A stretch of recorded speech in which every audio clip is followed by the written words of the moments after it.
दोस्तों, ये वीडियो सिर्फ एजुकेशन और इन्फॉर्मेशन के लिए बनाया गया है। इसमें जो भी बातें हैं वो इतिहास, पब्लिक सोर्स और रिसर्च पर आधारित हैं। हमारा मकसद किसी भी तरह का जातिवाद, भेदभाव या नफरत फैलाना नहीं है। बस भारत के डाइवर्स हिस्ट्री और कम्युनिटीज के बारे में अवेयरनेस बढ़ाना ही हमारा उद्देश्य है। अगर किसी को अनजाने में बुरा लगे तो वो पूरी तरह से संयोग होगा। आपसे रिक्वेस्ट है कि वीडियो को समझदारी और खुले दिमाग से देखें।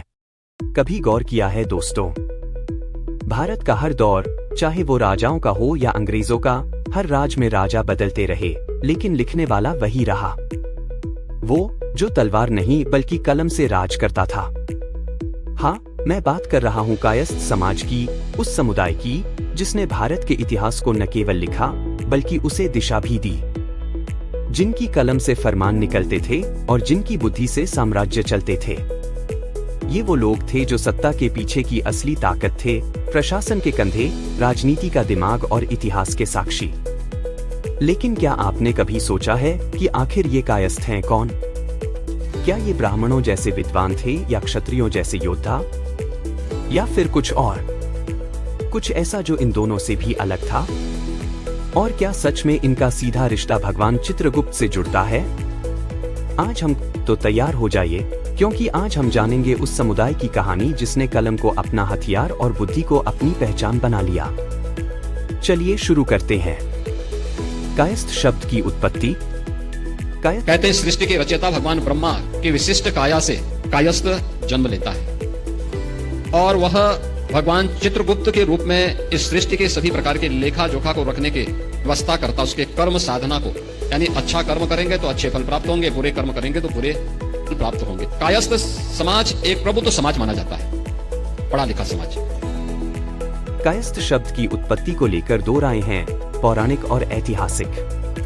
पौराणिक मान्यता में कहा जाता है कि कायस्थ भगवान ब्रह्मा जी के मानस पुत्र भगवान चित्रगुप्त के वंशज हैं। स्कंद पुराण और गरुड़ पुराण जैसे ग्रंथों में बताया गया है कि ब्रह्मा जी ने सृष्टि के कर्मों का हिसाब रखने के लिए ध्यान योग से चित्रगुप्त जी की रचना की। नाम कायस्थ इसलिए पड़ा क्योंकि चित्रगुप्त जी ब्रह्मा की काया में स्थित थे या उनकी पूरी काया की अस्थियों से बने थे। दूसरी तरफ ऐतिहासिक दृष्टि से कायस्थ एक प्रशासनिक पदनाम था। संस्कृत में काय का मतलब है समूह या संस्था और स्थ का मतलब है स्थित, यानी जो प्रशासन में काम करता हो। गुप्त काल के अभिलेखों में कायस्थ शब्द राजकीय अधिकारी या मुख्य लिपिक के लिए इस्तेमाल हुआ करता था। धीरे धीरे यह पेशेवर काम वंशानुगत हो गया और एक खास जाति के रूप में उभर गया, जिसने शिक्षा, लेखन और प्रशासन में अपनी पहचान बनाई। यानी पौराणिक रूप से ये चित्रगुप्त के वंशज हैं और ऐतिहासिक रूप से प्रशासन और लेखन में माहिर लोग। दोनों मिलकर कायस्थ समाज की अलग और बहुआयामी पहचान बताते हैं। किस धर्म को मानते हैं कायस्थ?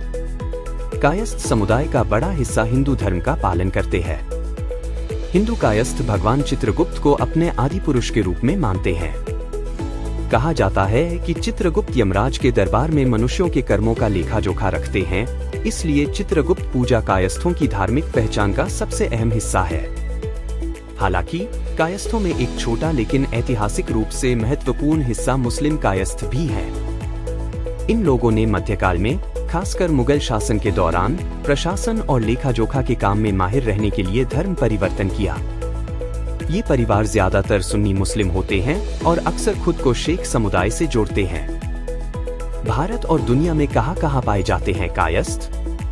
कायस्थ लोग पूरे भारत में फैले हुए हैं, खासकर उत्तर भारत में उत्तर प्रदेश, बिहार, मध्य प्रदेश, झारखंड, दिल्ली, राजस्थान, उत्तराखंड और पंजाब, पूर्व में पश्चिम बंगाल, ओडिशा और असम, पश्चिम में महाराष्ट्र और गुजरात और अन्य क्षेत्रों में छत्तीसगढ़, हिमाचल प्रदेश व त्रिपुरा में उनकी प्रमुख उपस्थिति है।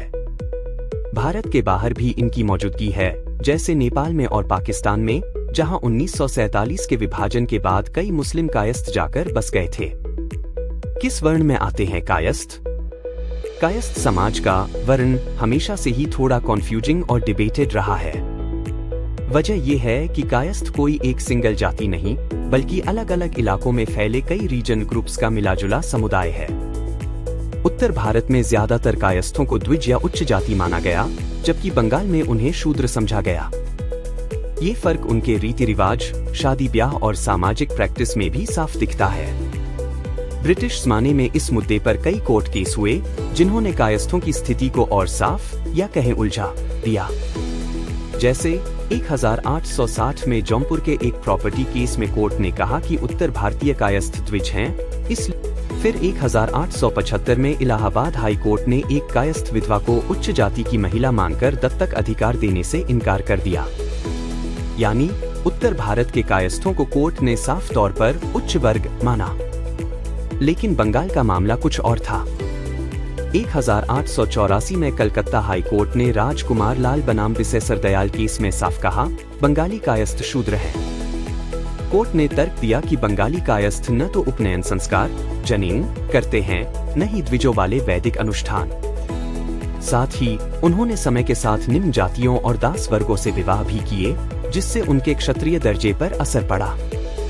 इस फैसले के बाद बंगाल के कायस्थों की कानूनी और सामाजिक स्थिति बदल गई। वहीं उत्तर भारत के कायस्थों ने तुरंत कहा, हम अलग हैं, हम क्षत्रिय हैं, और बाद में इलाहाबाद 1890 और पटना 1927 हाई कोर्ट ने भी उन्हें उच्च जाति द्विज मान लिया। ये फर्क सिर्फ अदालतों में नहीं, बल्कि ब्रिटिश जनगणना में भी दिखा। 1931 तक बिहार और उत्तर प्रदेश में कायस्थों को ब्राह्मण और राजपूत के साथ द्विज वर्ग में गिना गया।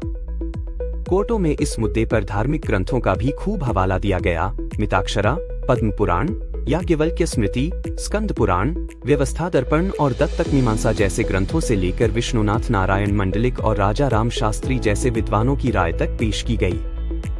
अगर रीजन फर्क देखें तो बंगाल के कायस्थों ने भले ही शूद्र का टैग झेला हो, लेकिन वे शिक्षा, प्रशासन और संस्कृति में हमेशा टॉप पर रहे। मुस्लिम शासन के दौर में उन्होंने कई राजाओं के दरबार में प्रशासनिक और सेनानी भूमिकाएं निभाई। वहीं उत्तर भारत और बिहार में शिक्षा और आर्थिक तरक्की ने कायस्थों को उच्च वर्ण की पहचान दिलाई। 1901 की बिहार जनगणना में भी उन्हें ब्राह्मण और राजपूत के साथ द्विज जाति में रखा गया। अब अगर महाराष्ट्र और गुजरात की बात करें तो वहां के कायस्थ यानी चंद्रसेनिया कायस्थ प्रभु सीकेपी हमेशा से ही द्विज या उच्च वर्ग में गिने जाते रहे हैं। वे खुद को राजा चंद्रसेन के वंशज और क्षत्रिय वंश से जोड़ते हैं। इतिहास में सीकेपी लोग प्रशासन, सेना और कूटनीति में काफी सक्रिय रहे, पहले दक्कन सल्तनत में और बाद में मराठा साम्राज्य में। हालांकि महाराष्ट्र के चित्पावन ब्राह्मणों ने कभी कभी सीकेपी के वैदिक अनुष्ठान करने के अधिकार पर सवाल उठाए, जिसे ग्रामण्य या वेदोक्त विवाद कहा गया। लेकिन सीकेपी ने अपने अधिकारों की रक्षा की और अंततः गगा भट्ट और शंकराचार्य जैसे धार्मिक विद्वानों ने उनका पक्ष लिया। इसके बाद सीकेपी ने न सिर्फ वैदिक अनुष्ठान करने का अधिकार बनाए रखा, बल्कि महाराष्ट्र में सामाजिक और शैक्षणिक रूप से सबसे प्रतिष्ठित समुदायों में अपनी जगह पक्की कर ली। कुल मिलाकर कायस्थों की कहानी ये बताती है कि भारत में वर्ण या जाति सिर्फ जन्म से तय नहीं होती, बल्कि शिक्षा, प्रशासनिक भूमिका, आर्थिक स्थिति और समाज में योगदान से भी तय होती है। कायस्थ का प्राचीन इतिहास क्या है? इतिहासकारों के अनुसार कायस्थ का सबसे प्राचीन मेंशन कुषाण काल के इंस्क्रिप्शंस में मिलता है, लगभग 200 ईस्वी। उस समय इसका प्रयोग उन लोगों के लिए होता था जो एडमिनिस्ट्रेटिव फंक्शंस में माहिर थे। एक जाति के रूप में कायस्थ का पहला पोस्ट गुप्ता पीरियड की ओशन स्मृति में मिलता है। साथ ही याज्ञवल्क्य स्मृति में भी इनका नाम देखा जाता है। यहाँ कायस्थों को क्लर्क, मुंशी और रिकॉर्ड संभालने वाले अधिकारियों के रूप में वर्णित किया गया है। एडमिनिस्ट्रेटिव रिकॉर्ड्स में भी उनका जिक्र मिलता है। उदाहरण के लिए दामोदरपुर कॉपर प्लेट लगभग 442 ईस्वी में प्रथम कायस्थ पद का उल्लेख है। इसे चीफ क्लर्क या प्रधान सचिव के रूप में देखा जाता था, जो राज्य के उच्च अधिकारी होते थे।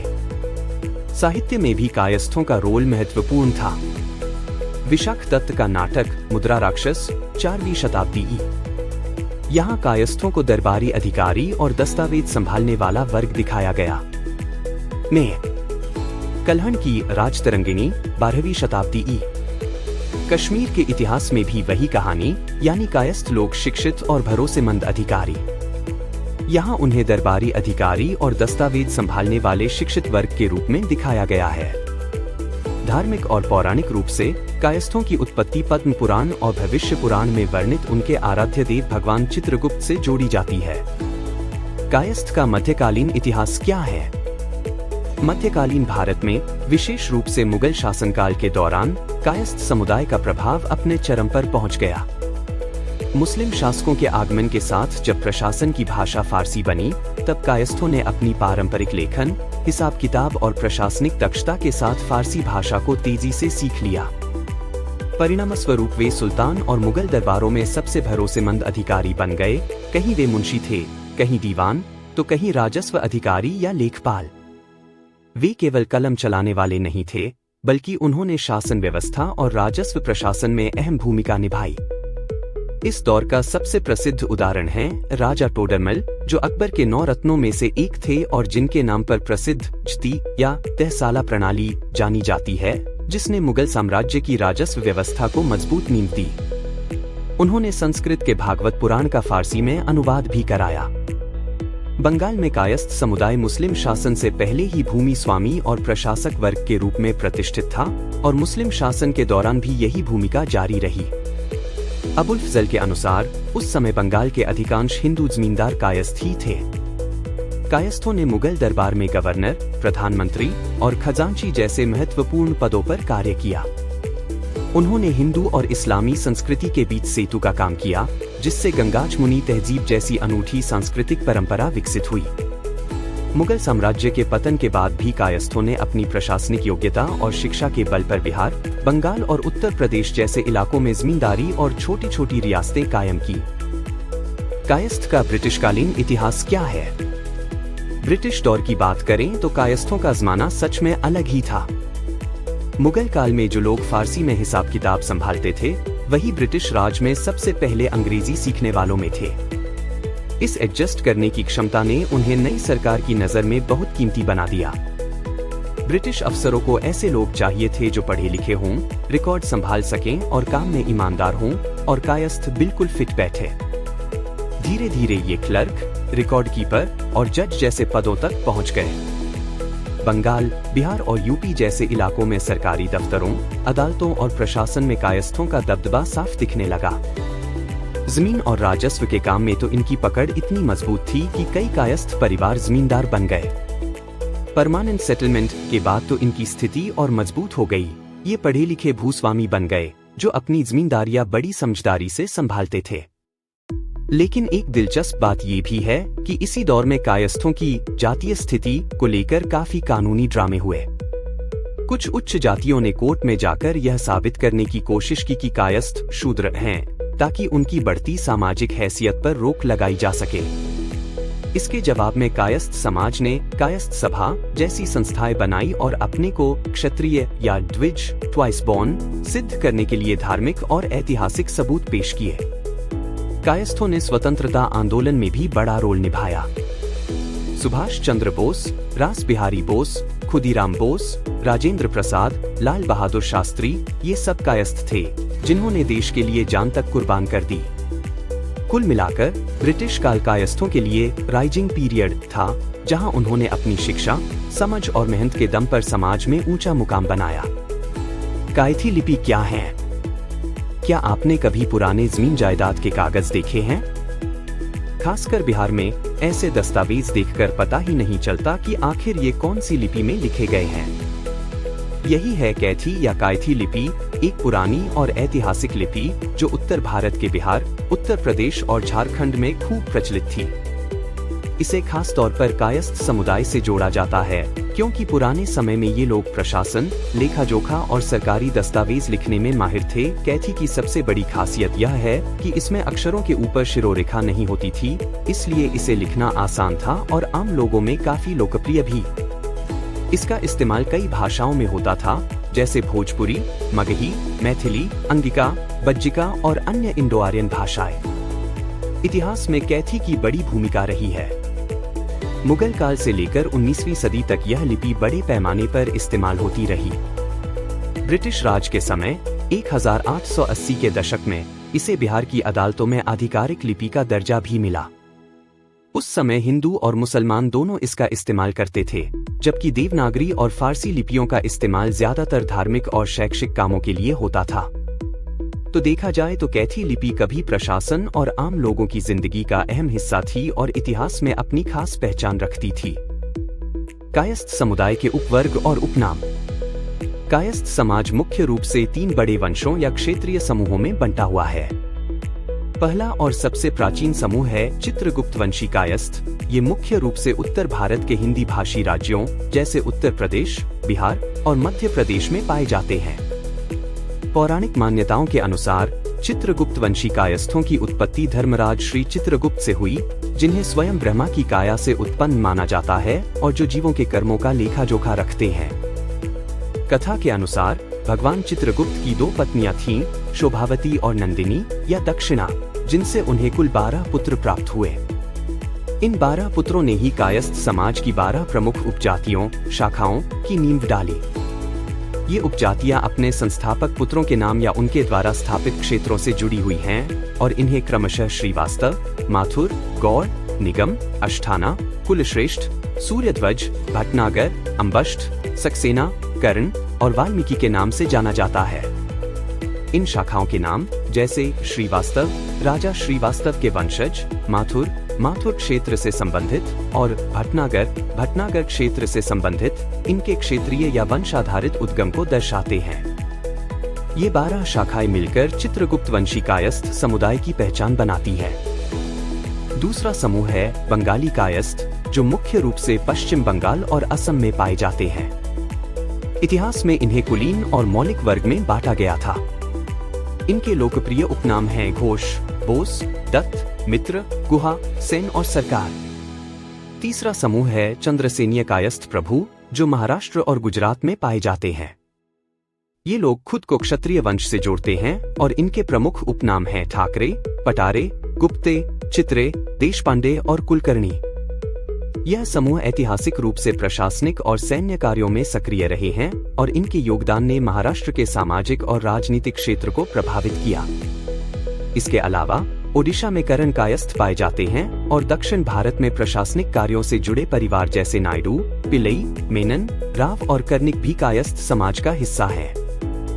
कायस्थ समाज केवल वंश और भौगोलिक आधार पर अलग नहीं है, बल्कि उनकी संस्कृति, रीति रिवाज और पेशा भी विविध हैं।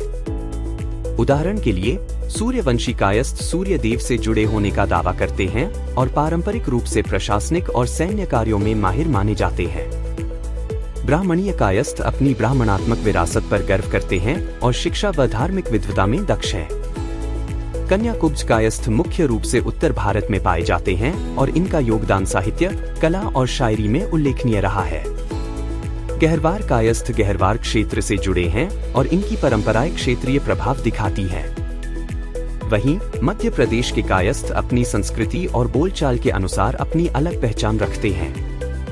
कायस्थ समुदाय के गोत्र क्या क्या हैं? चित्रगुप्त वंशी कायस्थों की 12 उपजातियों में प्रमुख गोत्रों में कश्यप, अत्रि, वशिष्ठ, विश्वामित्र, गौतम, भारद्वाज, जमदग्नि, मुद्गल और अंगिरस शामिल हैं। कुछ विद्वान तो चित्रगुप्त को ही मूल गोत्र मानते हैं, जबकि ये ऋषि गोत्र उपगोत्र के रूप में प्रचलित हैं। श्रीवास्तव उपजाति का गोत्र आमतौर पर कश्यप माना जाता है, हालांकि वत्स गोत्र कुछ शाखाओं में प्रचलित है। चंद्रसेनीय कायस्थ प्रभु में प्रमुख गोत्रों में कश्यप, दालभ्य, भार्गव, वशिष्ठ, विश्वामित्र, सांख्यायन और देवल शामिल हैं, जिसमें दालभ्य गोत्र का विशेष महत्व है और यह उनकी क्षत्रिय वंश की मान्यता से जुड़ा हुआ है। बंगाली कायस्थों में घोष और दत्त के कुछ वंश मौदगल्य और भारद्वाज गोत्र का पालन करते हैं, जबकि मित्र उपनाम मुख्यतः विश्वामित्र गोत्र से जुड़े हैं। कायस्थ के प्रमुख राजवंश कौन कौन हैं? प्रमुख कायस्थ राजवंशों में कश्मीर के कारकोट और उत्पल वंश शामिल हैं, जहां राजा दुर्लभ बर्धन और ललितादित्य मुक्तापीड़ जैसे शासक हुए।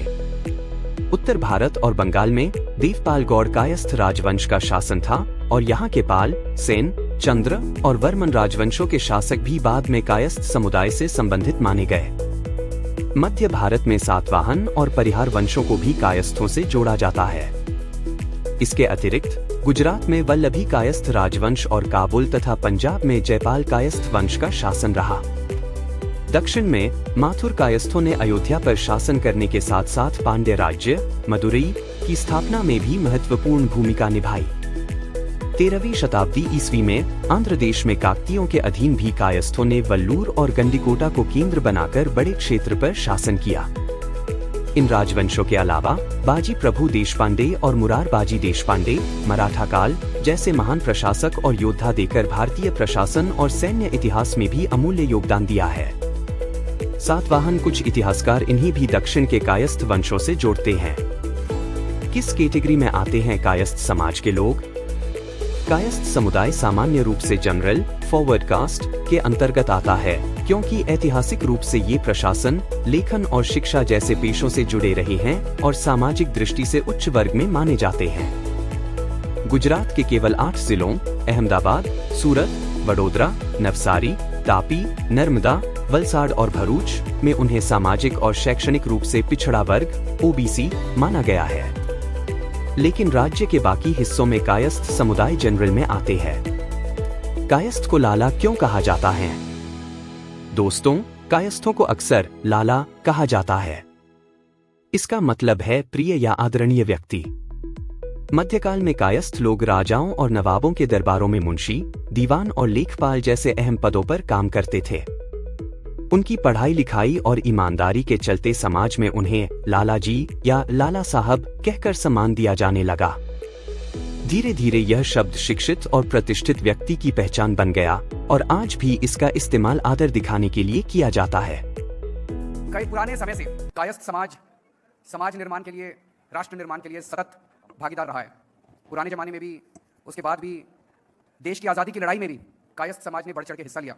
और आज अगर हम देखें तो ब्यूरोक्रेसी के अंदर, अफसरशाही के अंदर एक तरह से कायस्थ समाज का वर्चस्व है। मैक्सिमम अपने को ऑफिसर्स जो हैं, ऑफिसर सीनियर मोस्ट लेवल पे आपको कायस्थ समाज से दिखाई देते हैं। तो देश को चलाने वाले कायस्थ समाज के लोग हैं। हाँ। और मेरे बाबूजी उत्तर प्रदेश से कायस्थ परिवार से। एक्चुअली हम लोग कायस्थ परिवार के हैं। जी जी। सब पढ़ाई लिखाई वाली फैमिली, और पापा was the first one to deflect from administrative services to music. और कहाँ फरीदा समझता हूँ कि कायस्थ परिवार में मेरा जन्म हुआ। कायस्थ इंटेलिजेंसिया का एक बड़ा ग्रुप है। इंटेलेक्चुअल्स हैं, सभ्य हैं, संभ्रांत हैं, सुशील हैं, शांत हैं, सुसंस्कृत हैं, संस्कारी हैं, और बड़ी बात तो यह है कि सब पे भारी हैं। और अगर कम शब्दों में कहें तो कायस्थ अपने आप में पूरा का पूरा हिंदुस्तान है। तो कायस्थों के बगैर मेरे ख्याल से इस समाज की कल्पना नहीं की जा सकती। वो हमेशा अगुआ रहे देश को आगे बढ़ाने में, चलाने में। और जय हिंद और जय कायस्थ। देखिए, आप आध्यात्म में जाइए, गो इन स्पिरिचुअलिटी, विवेकानंद, अरविंदो घोष। आप अगर राजनीति में जाइए तो राजेंद्र प्रसाद, लोकनायक जयप्रकाश नारायण, शत्रुघ्न सिन्हा जी हैं, अमिताभ बच्चन जी हैं। अब आप जरा जाइए साहित्य में, मुंशी प्रेमचंद, महादेवी वर्मा, फिराक गोरखपुरी, धरवीर भारती, हरिवंश राय बच्चन जी, किसका नाम दिया, शिवपूजन सहाय जी। और ब्यूरोक्रेसी के बारे में तो कुछ कहना ही नहीं है। जब भी यूपीएससी निकालिए तो हमेशा आपको श्रीवास्तव, निगम, भटनागर तो दिखाई पड़ी जाएंगे। हूँ नील माथुर, नाम नील माथुर है, कायस्थ लड़का हूँ, सरनेम सुनना है तो है माथुर। आज हम बात करेंगे कायस्थ समुदाय के उन शानदार लोगों की। सुभाष चंद्र बोस। शुरुआत करें उस शख्स से जिसने कहा था, तुम मुझे खून दो, मैं तुम्हें आजादी दूंगा। क्रांतिकारी नेता, आजाद हिंद फौज के संस्थापक और सच्चे देशभक्त सुभाष चंद्र बोस। बंगाल के कायस्थ परिवार से आने वाले नेताजी आज भी युवाओं के लिए एक आइकन है। डॉक्टर राजेंद्र प्रसाद। अब मिलिए भारत के पहले राष्ट्रपति से, डॉक्टर राजेंद्र प्रसाद। बिहार के जिरादेई गांव से आए इस चित्रगुप्त वंशी कायस्थ नेता ने संविधान बनाने में अहम रोल निभाया। 3 बार कांग्रेस अध्यक्ष और भारत रत्न पाने वाले इनका जीवन अपने आप में एक पाठशाला है। स्वामी विवेकानंद। अब चलते हैं आध्यात्म की दुनिया में। स्वामी विवेकानंद 1893 में अमेरिका के शिकागो में भारत की आवाज बनकर बोले। Sisters and brothers of America, Bengali Kayastha समाज से आने वाले स्वामी जी ने दुनिया को वेदांत और योग से परिचित कराया। भगवती चरण वर्मा। साहित्य प्रेमियों के लिए भगवती चरण वर्मा। चित्रलेखा याद है? हाँ, वही जिस पर फिल्म भी बनी थी। पद्म भूषण से सम्मानित इस लेखक ने समाज और इतिहास को कहानियों में ढाल दिया। हरिवंश राय बच्चन हिंदी के प्रसिद्ध कवि थे, जिनकी कालजयी कृति मधुशाला आज भी अत्यंत लोकप्रिय है। वे अभिनेता अमिताभ बच्चन के पिता थे और उन्हें पद्म भूषण, साहित्य अकादमी पुरस्कार और सरस्वती सम्मान जैसे कई पुरस्कार प्राप्त हुए। जयप्रकाश नारायण। संपूर्ण क्रांति का नारा देने वाले जेपी, स्वतंत्रता सेनानी, समाजवादी और लोगों के दिलों के नेता। बिहार के कायस्थ परिवार से निकला ये नाम आज भी बदलाव की आवाज है। मरणोपरांत भारत रत्न से सम्मानित किया गया। जगदीश चंद्र बोस, विज्ञान की दुनिया में जगदीश चंद्र बोस पौधों में संवेदना और रेडियो वेव्स पर काम करने वाले पहले वैज्ञानिकों में से एक। माइक्रोवेव से लेकर वायरलेस तक इनका रिसर्च वर्ल्ड क्लास था। लाल बहादुर शास्त्री भारत के दूसरे प्रधानमंत्री बने और जय जवान जय किसान का नारा दिया। उन्होंने 1965 में भारत पाक युद्ध में भारत का नेतृत्व किया और ताशकंद समझौते के बाद उनका रहस्यमय निधन हो गया। उन्हें मरणोपरांत भारत रत्न से नवाजा गया। अमिताभ बच्चन भारतीय सिनेमा के सदी के महानायक माने जाते हैं। उन्होंने 5 दशकों में 200 से अधिक फिल्मों में अभिनय किया है। उन्हें पद्मश्री, पद्म भूषण और पद्म विभूषण जैसे सर्वोच्च सम्मान प्राप्त हुए हैं। वे उत्तर प्रदेश के कायस्थ परिवार से हैं। शत्रुघ्न सिन्हा खामोश बोलने वाले शत्रुघ्न सिन्हा भी कायस्थ समुदाय से आते हैं। एक्टिंग से राजनीति तक हर मंच पर इनकी अपनी पहचान है। महादेवी वर्मा आधुनिक मीरा महादेवी वर्मा। इनकी कविताएं जितनी भावनात्मक हैं, उतनी ही क्रांतिकारी भी। नारी चेतना की सबसे मजबूत आवाजों में से एक। महर्षि महेश योगी ट्रांसेंडेंटल मेडिटेशन के जनक महर्षि महेश योगी ध्यान, शांति और योग को पश्चिम तक ले जाने वाले इस आध्यात्मिक गुरु को भूलना नामुमकिन है। मुंशी प्रेमचंद गोदान, गबन, कफन नाम ही काफी है। बाल ठाकरे शिवसेना के संस्थापक और एक प्रभावशाली हिंदूवादी नेता थे। उन्हें हिंदू हृदय सम्राट कहा जाता था। उनके पुत्र उद्धव ठाकरे महाराष्ट्र के मुख्यमंत्री बने और भतीजे राज ठाकरे ने महाराष्ट्र नवनिर्माण सेना बनाई। यह मराठी हिंदू समाज में उच्च दर्जे वाले कायस्थ प्रभु समुदाय से आते हैं। मुकेश हिंदी सिनेमा के प्रसिद्ध पार्श्व गायक थे, जिन्हें राज कपूर के लिए गाए गए भावुक गीतों के लिए जाना जाता है।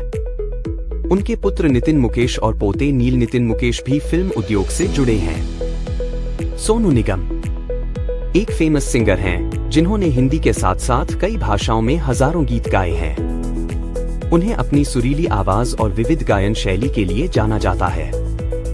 वे कायस्थ समुदाय से हैं।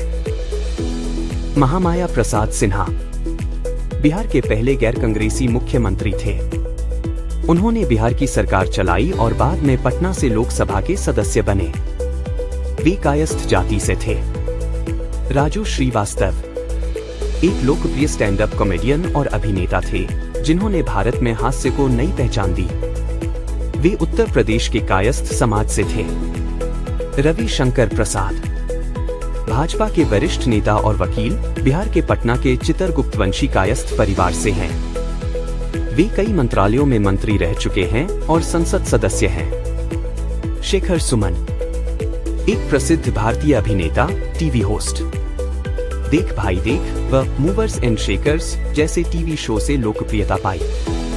राजनीति में भी सक्रिय रहे। उनके बेटे अध्ययन सुमन भी एक्टर हैं। आदित्य श्रीवास्तव एक प्रतिभाशाली अभिनेता हैं, जो टेलीविजन शो CID में इंस्पेक्टर अभिजीत की भूमिका के लिए प्रसिद्ध हैं। वे भी कायस्थ समुदाय से हैं। तो कायस्थ जाति की प्रभावशाली महिला कौन कौन है? महादेवी वर्मा हिंदी साहित्य की जानी मानी कवयित्री, लेखिका और समाज सेविका थी। उन्हें छायावादी युग की 4 बड़ी हस्तियों में से एक और प्यार से आधुनिक मीरा कहा जाता है। उनके शानदार योगदान के लिए उन्हें पद्म भूषण, साहित्य अकादमी पुरस्कार, ज्ञानपीठ पुरस्कार और मरणोपरांत पद्म विभूषण जैसे बड़े सम्मान मिले। तारा रानी श्रीवास्तव बिहार की स्वतंत्रता संग्राम सेनानी थी। 1942 के भारत छोड़ो आंदोलन में उन्होंने अपने पति के साथ अंग्रेजों के खिलाफ जुलूस निकाला। जब उनके पति को गोली लगी, तब भी उन्होंने तिरंगा झुकने नहीं दिया और थाने पर जाकर झंडा फहराया। प्रभावती देवी बिहार की समाजसेवी और गांधीवादी विचारधारा की समर्थक थी। उन्होंने साबरमती आश्रम में समय बिताया और 1930 के नमक सत्याग्रह तथा 1942 के भारत छोड़ो आंदोलन में सक्रिय भागीदारी की। जेल जाने के बावजूद उनका जीवन सादगी, सेवा और गांधी दर्शन के प्रति निष्ठा का प्रतीक रहा, जिससे वे जेपी की पत्नी से आगे एक स्वतंत्र समाज सेवी के रूप में जानी गई।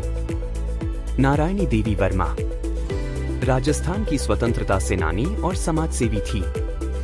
उन्होंने महिलाओं की शिक्षा और सामाजिक जागृति पर काम किया, बेगार प्रथा, नशा और बाल विवाह जैसी बुराइयों के खिलाफ लड़ाई लड़ी। 1970 से 1976 तक वे राज्यसभा की सदस्य भी रहीं।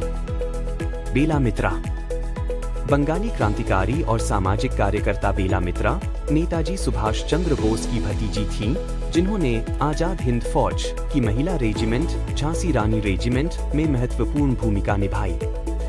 उन्होंने आजाद हिंद रेडियो के लिए ट्रांसमीटर संचालित किया और कलकत्ता से सिंगापुर तक महत्वपूर्ण जानकारी भेजी।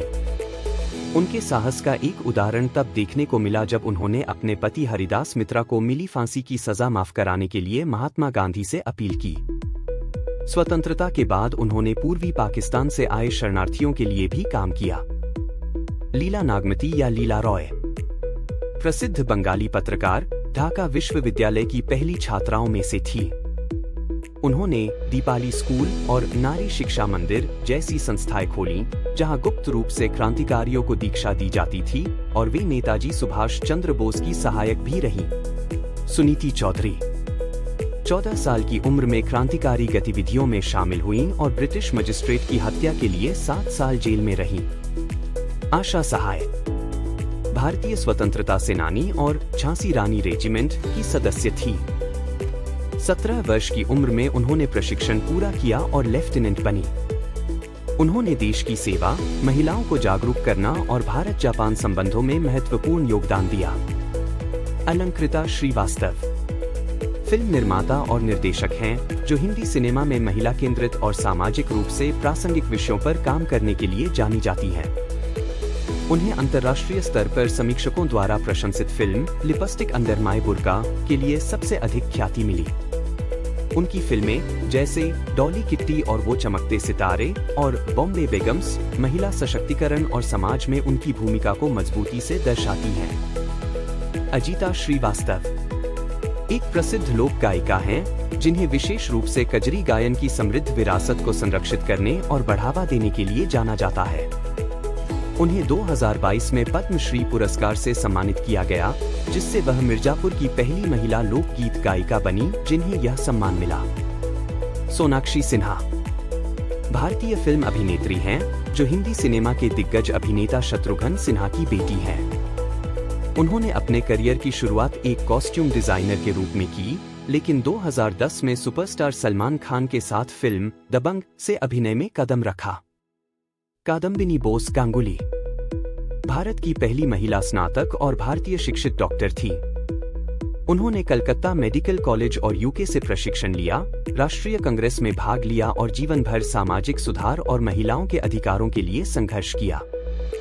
शोभना समर्थ भारतीय सिनेमा के शुरुआती दौर की एक दिग्गज अभिनेत्री, निर्देशक और निर्माता थीं, जिनका फिल्मी करियर 1930 के दशक से शुरू हुआ। वह समर्थ परिवार की मातृदेवी थीं। उनकी बेटियां नूतन और तनुजा और उनकी पोती काजोल भी हिंदी सिनेमा की सफल अभिनेत्रियां बनी। नूतन समर्थ भल हिंदी सिनेमा की एक प्रतिष्ठित और सदाबहार अभिनेत्री थीं, जो अपने सहज और भावनात्मक अभिनय के लिए जानी जाती थीं। उन्होंने 50 से अधिक फिल्मों में काम किया और 6 बार फिल्म फेयर सर्वश्रेष्ठ अभिनेत्री का पुरस्कार जीतकर एक रिकॉर्ड बनाया। तनुजा मुखर्जी हिंदी और बंगाली सिनेमा की एक लोकप्रिय अभिनेत्री हैं, दिग्गज अभिनेत्री शोभना समर्थ की बेटी और अभिनेत्री नूतन की छोटी बहन है। तनुजा अभिनेत्री काजोल और तनीषा मुखर्जी की मां है। अन्नपूर्णा महाराणा स्वतंत्रता सेनानी और महिला अधिकार कार्यकर्ता थी। 14 वर्ष की आयु में उन्होंने आंदोलन में भाग लिया। 1934 में हरिजन पदयात्रा की और स्वतंत्रता के बाद भूदान आंदोलन और चंबल घाटी के डकैतों के पुनर्वास में सक्रिय रही। सरला देवी भारतीय स्वतंत्रता कार्यकर्ता, नारीवादी और राजनीतिज्ञ थी। 1921 में वे असहयोग आंदोलन में शामिल हुईं और 1936 में ओडिशा विधानसभा की पहली महिला बनी। उन्होंने स्वतंत्रता संग्राम में संपत्ति का दान किया और महिलाओं की शिक्षा एवं अधिकारों के लिए जीवन भर काम किया।